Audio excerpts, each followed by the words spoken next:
Nice crowd. Your usual front row. Good morning and welcome everybody to the TD Garden.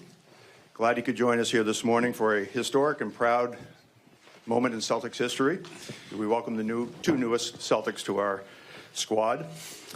We will have Brian present the jerseys first to the newest players, Kyrie Irving and Gordon Hayward, for pictures first. Then we'll have President of Basketball Operations, Danny Ainge, make a couple opening remarks. Then we'll open up for questions and answers after that.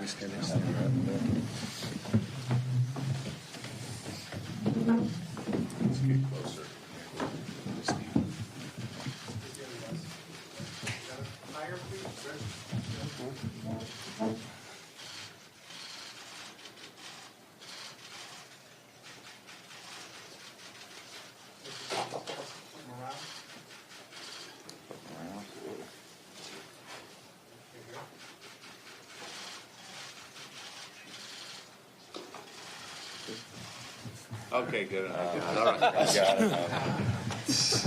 Oh, you got 2,000 of them? I forgot about that. Icons, yeah, pictures.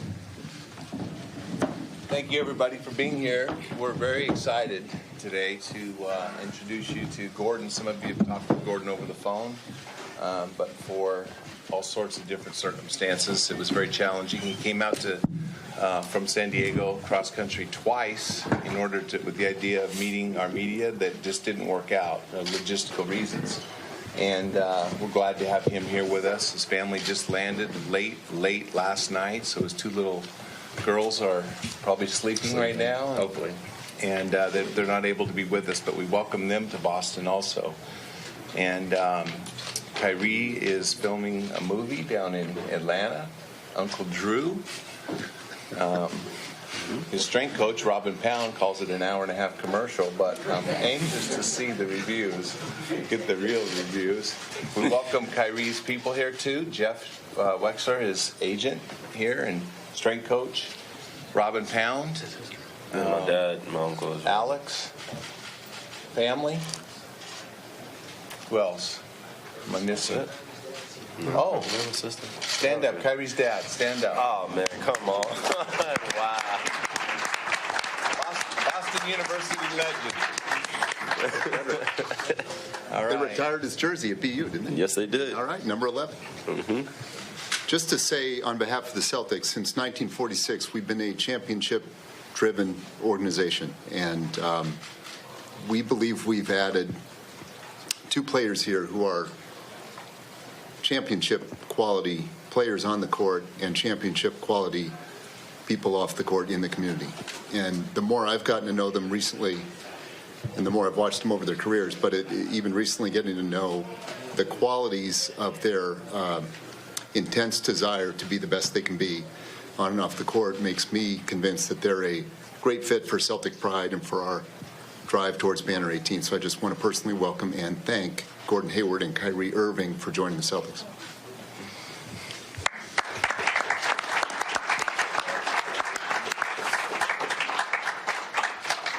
Members of the media, if you have questions, please, we will have microphones on both sides of the room. Please state your name and affiliation for us. Thank you very much.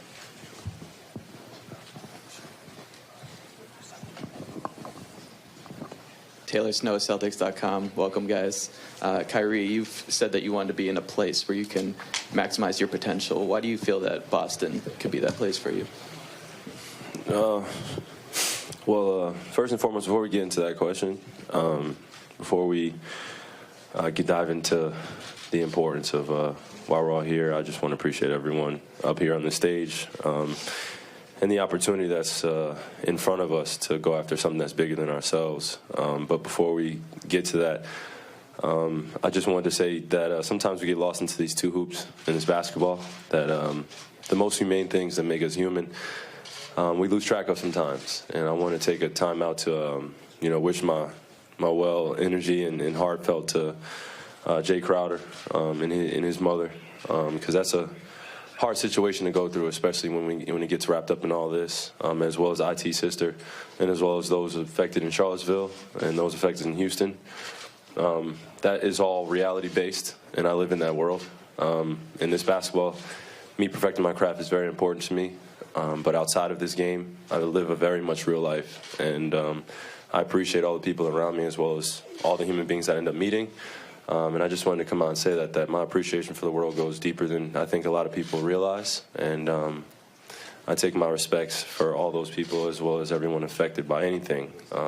We're all here with you, and my prayers are with you. So now that I said that, now that I could officially move on to answering that, being a part of, or getting the opportunity to be a part of such a illustrious organization such as the Boston Celtics, man, I grew up watching so many different films, and I asked Danny when we were at dinner if I could get a few of his VHS tapes from those championship runs that they had. Stone tablets.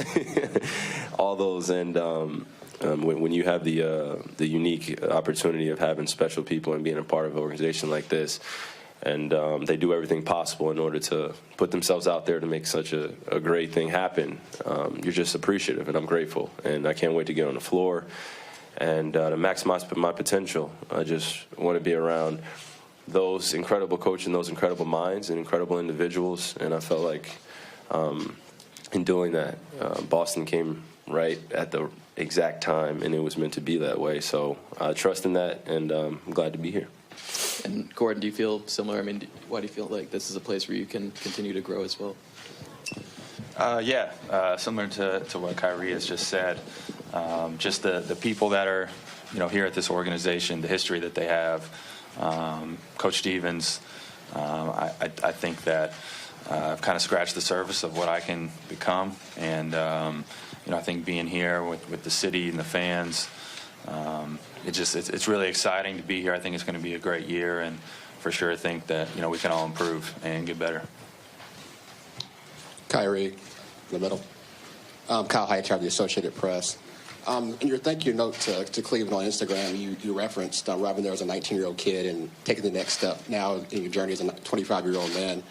I'm curious what you think the next step in your evolution is, and why you think it took switching locations to continue it.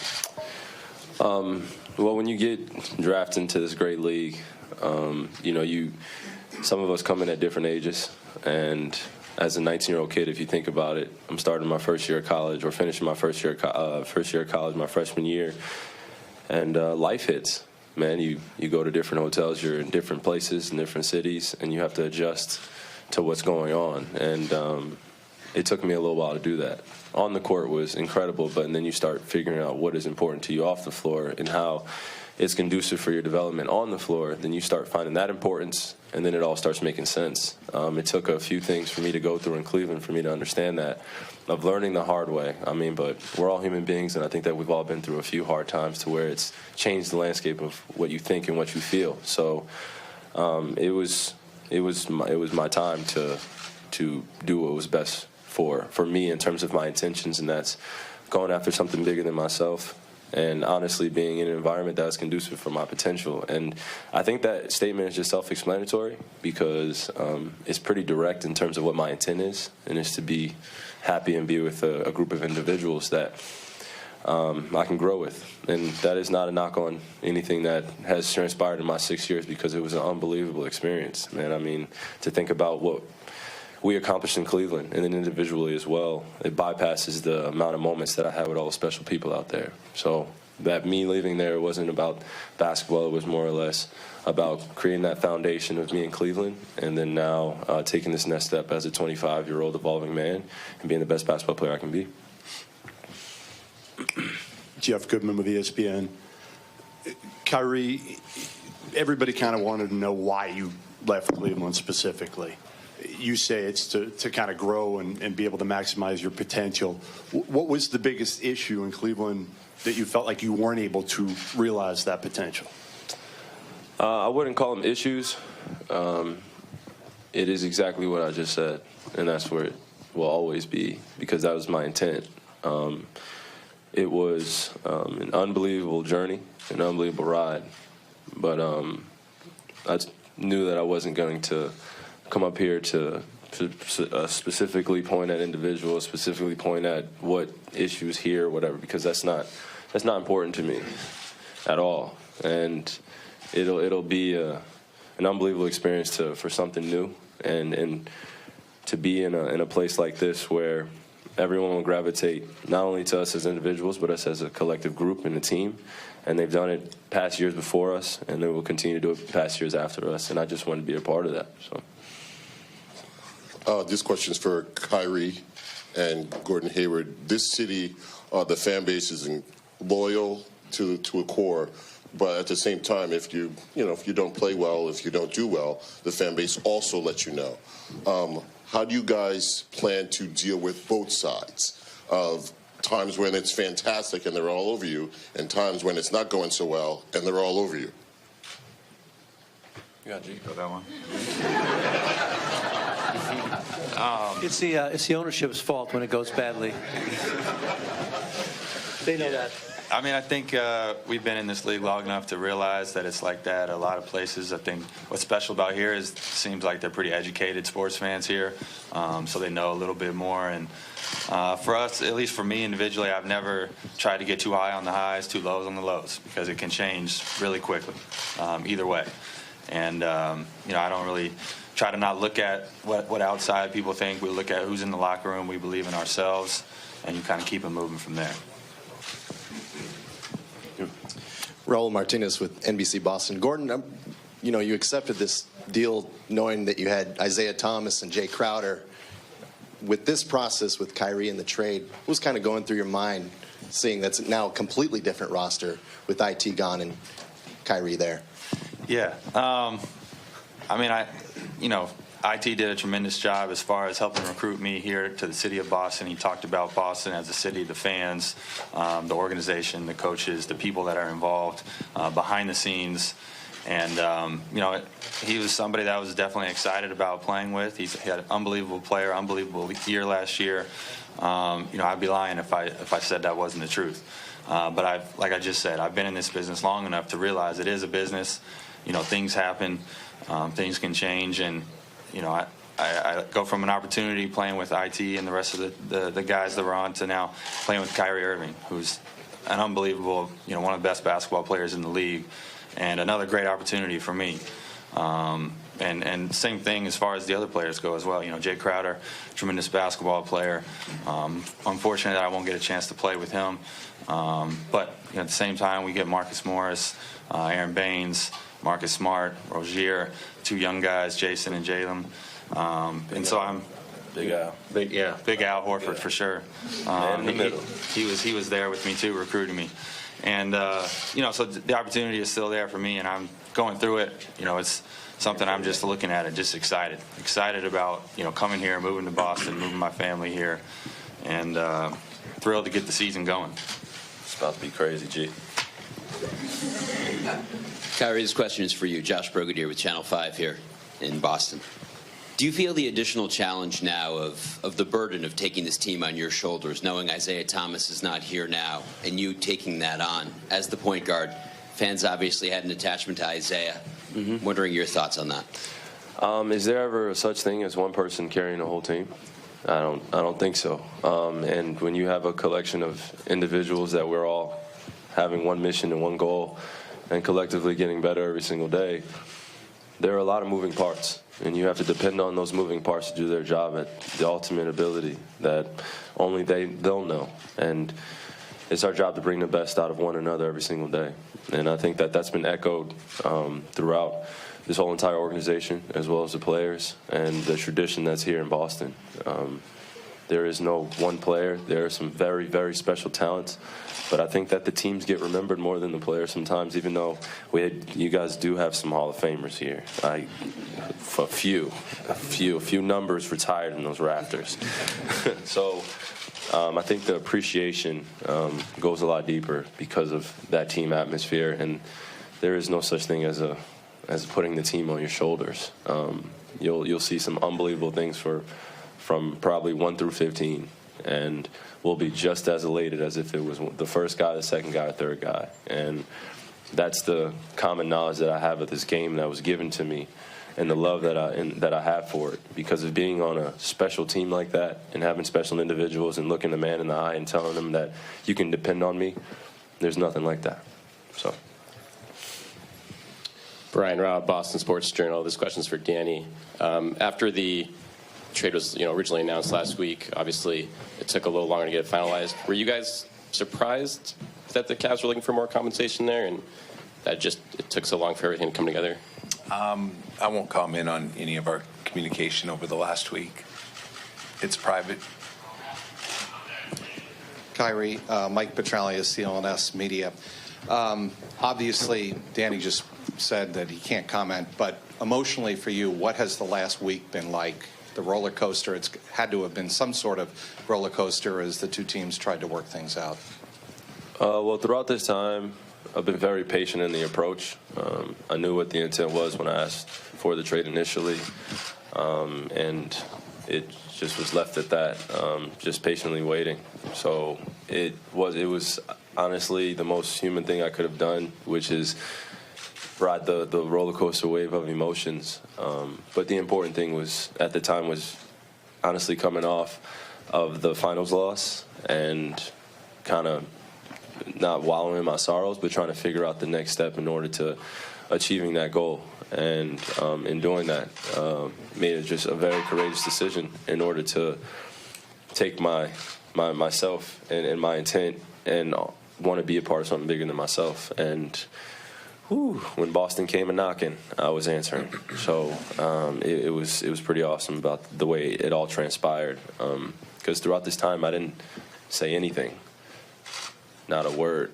And it was just assumptions and who said, and this camp and this source. And I don't want to dive into that, but I didn't say anything purposely because that's not the real life I live in terms of what you want, what this guy wants, and this person saying this one, and what you can and can't do. I have a daughter and I have a family that I love dearly. And once I knew that the team was going to make a move, I was just patiently waiting. And that's been the approach the whole entire time. So. Jeff Goodman with ESPN. Following up on that, Kyrie, what was the last 5 days like? Were you down in Atlanta filming? Did that take your mind off it a little bit? Was there a point when you thought the trade wasn't going to go through? Just been patient, man. I had no other choice. I've just been patient in my approach in terms of waiting. Like I said, once I knew that this illustrious organization had a chance to give me, and talking to Danny and Coach Stevens as well as Wick and the rest of the ownership group, it made sense. And I was just waiting for it to finally happen. But I know that while I was on set and I got the call, I cursed probably twice. And then I ran out, and I took a moment outside on the side of the street of Atlanta, watching the cars pass by, and I took in that moment because it really meant something, and it was the start of something anew, and I knew that I was going to come in contact with some other great individuals, and we were going to go after something special. Kyrie, to your left, about 4 rows back here on the end. A lot of teams to beat in the East, but it's pretty clear. My name's Tom Lydon, Boston 25 News, by the way. A lot of teams to beat in the East, but it's pretty clear the team to beat the last 3 years has been Cleveland. I'm sure you've put some thought, now that you're on the other side, about what the key is to beating a team like that has the track record it has of getting to the finals 3 years in a row. From a strategic standpoint, I think that Coach Stevens can answer that better. And from the other standpoint of what reality is, we haven't met or sat down with everyone as a collective and gone over the important things and important steps that it takes in order to build something special. So until we get to that point, I think I will have a better answer for you. But as of now, I'm just happy to finally get my jersey on the stage, as well as with Gordon and as well as the rest of my teammates, and meeting them over the next few days. So, Steve Belpet, Boston Herald. Brad, you had a 53-win team last year, and you put it together, and Danny took the Rubik's Cube and smashed it. What's this like for you now, trying to put this group together? Well, I think that's one of the things that we talk about all the time, is that each team's its own entity. And, even when we've had more guys back and more continuity the last couple of years, you still go into the season and you have to work on all the important things, all the things that add up to ultimately giving yourself just a chance to win. And, I thought Kyrie's answer was really good. We haven't met yet.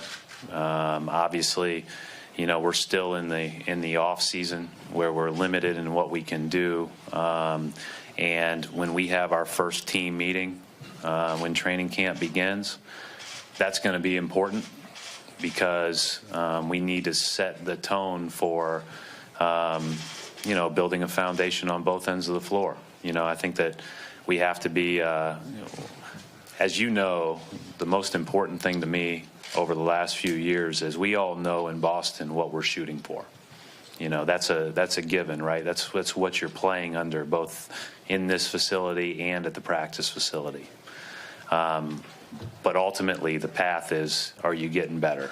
And so the good news about our opportunity is that we get a chance to go to work. We should be excited about our opportunities ahead. We've got a lot of good players in the room. And we're all going to have to find out what role we can play in order to help us get better. What am I doing? Yeah, I mean, that's what you do all. That's what you do all. It's what you do all off season. Is you're thinking about it nonstop. Usually, a lot of your stuff is you're finalizing in early August, and there's not that much significant change after that. But it's a great challenge. This is part of the challenge of coaching, and part of the most exciting thing about coaching is the opportunity to put a team together. And it can only happen, if your best players, right, are guys that really want to be a part of something special as a group and appreciate and value what everybody brings to the table. And you've already heard the answers up here. So we're starting off with a great foundation, and I think with these guys and Al and with some of our young players, I think it's going to be a fun growth process.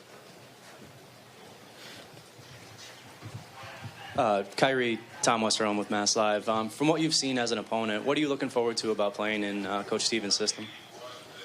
By the way, no, I had one from the 2010 Spalding Hoop Hall Classic. Happy to help. Yeah.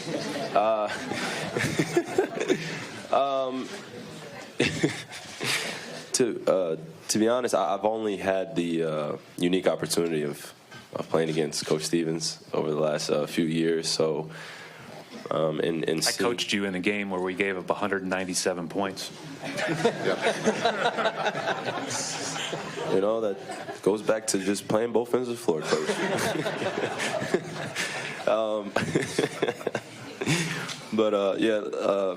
Now that I get to experience it firsthand, it's just of how intelligent I've heard that he is as a coach and as well as his coaching staff, and to understand how maniacal he is in terms of the finite details of maximizing what you can out of the players that you have on the floor. And looking at it and scheme-wise, it's a pretty equatable offense in terms of what everyone's skill set is out there on the floor. And I picked that out in about 2 minutes that we were out in the game by the way they were running their plays. There's always 2 or 3 steps, or let me give them credit, 4 steps ahead. Because it's a constant wave in the game. In a change, it could go up and it can go down, and to understand those frequencies and to understand how you still exist and all that and get the maximum potential out of who you have on the floor. I mean, that's Coach Stevens, and that's just from an observer standpoint. So the appreciation I have for his knowledge of the game, I just can't wait to steal some stuff and honestly learn and grow with a guy like that, as well as the other coaches that he has that I can't wait to meet. So this is an exciting time to have an outstanding coach like that. We have a couple more questions, folks. Ladies and gentlemen, we'll have to wrap it up, please. Thank you. Kyrie and Gordon, Mark D'Amico, Celtics.com. First and foremost, welcome to Boston. Secondly, I'm just curious what the relationship was between you two before today.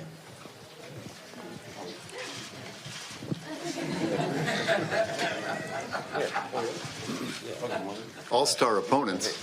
Huh? You want me to go?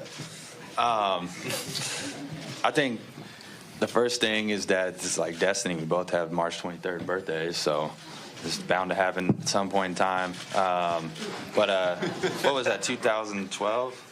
2013? 2013. 2013. I went to Cleveland on a visit when I was a restricted free agent, and Kyrie came in and, was saying how much fun it would be if I would be on the team, and, kind of recruited me to go there. And then LeBron came, and that kind of squashed that whole thing.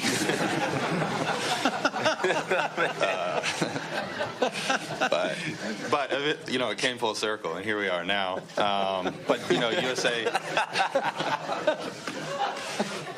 But USA basketball, we played together, and I think we've always had a good relationship. I haven't spent too much time with them. Looking forward to doing that and learning from them, but we've had a good relationship. Yeah. Abby Chin, CSN. Along those lines, how do you two see yourselves in your games complementing each other? Gordon. Oh, man, well, this is a bad dude to the left of me. He's a bad dude. I spent about 20 minutes watching his highlights probably about 2 weeks ago. Just seeing where in Utah where they were utilizing him, and where he likes his spots and his post-ups and his footwork. And also he's been working with a common guy between us, which is pretty awesome in LA. Working on the game and appreciating it, and allowing him to be who he is, and never worrying about whether he's stepping on my toes or I'm stepping on his toes, or stepping on Al's toes, or T-Row or Marcus, or all these guys. We're all in this together, and we understand that a lot of the responsibility of growing this team and making this team go will predominantly at times be on us, but at the same time we're empowering our teammates at the same time and elevating them, because this will get very real, and we'll be tested in a number of ways. Gee, I can't wait, man, because the fact that already everyone's trying to put all this pressure on our team that we just put together and we're just incorporating ourselves into is step one. And that starts in day one of training camp, and it will extend throughout. And our identity will be formed, and our existing culture they have in Boston will only grow from here. So. Hey, Kyrie, Jonathan Hall from WHTH 7 News. You spoke really eloquently about the history of the city, about Danny's VHS tapes, and all the great banners up there in the rafters, but I doubt that's the reason you came. There's a report that Brad Stevens was a major reason. Would you say that the coach's system sort of pushed you toward Boston? Yeah. Yeah. I mean, you got a smart individual that you can learn the game from and be taught at the same time while growing. I mean, who doesn't want to be a part of that? That's just something awesome, man, that I can share knowledge as well as gain knowledge at the same time from not only the players but the coaching staff. And that starts with our head coach. So.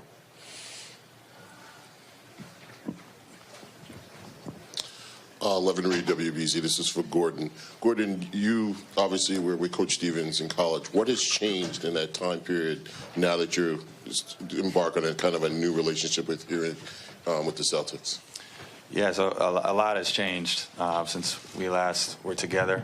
I don't know if I would have imagined 5:45 a.m. workouts at Brownsburg High School, we'd both be sitting here one day.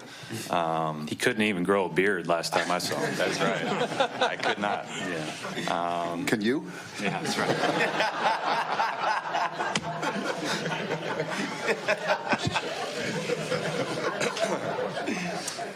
But I think both of us have grown.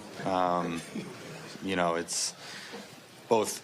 For me, especially as a person and a basketball player, in college, your college coach is somewhat more like a father figure. You're younger, you lean on them a lot, and now I'm a father, and I have two little girls of my own, and definitely just like Kyrie, grew up in Utah and had 7 great years there, and learned what it takes to be a man and how to provide and protect your family and look out for them. You're not just looking out for yourself anymore. And so for me, just a lot of growing up, I think, as a person, as well as a basketball player. And, I always say that Coach Stevens was the first person that, I always had a dream to play in the NBA, but he was the first person that I think made me realize I could maybe get there one day.